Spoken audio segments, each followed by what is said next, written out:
আসসালামু আলাইকুম everyone. Facebook আর YouTube আসলে নীরব একটা ধ্বংসযজ্ঞ চালাইতেছে। ধ্বংসযজ্ঞ ইন এ সেন্স যে মানুষের মেন্টালিটি আর মানুষের মাইন্ড নিয়ে খেলতেছে তারা। দেখেন, আপনি যে শর্ট ভিডিওটা দেখতেছেন আমার, আপনি একটু চিন্তা করে দেখেন যে আপনি ফেসবুকে বা ইউটিউবে কতক্ষণ সময় দিচ্ছেন আজকে সারাদিন। একটু চিন্তা করলে দেখবেন যে আজকে হয়তো অন অ্যান এভারেজে 5-6 ঘন্টা আপনি শুধু ফেসবুকের রিলস স্ক্রল করছেন এমনি এমনি সারাদিন। একবার রিলস দেখা শুরু করলে এটা শেষ হয় না। 4-5-6 ঘন্টা, ইভেন 10-12 ঘন্টা কিভাবে যে চলে যায়, বিশেষ করে বন্ধের দিনে, এটা টেরও পাওয়া যায় না। তো এটা থেকে একটু দূরে থাকা উচিত আমাদের।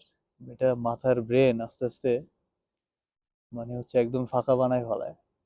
সো একটু সাবধান।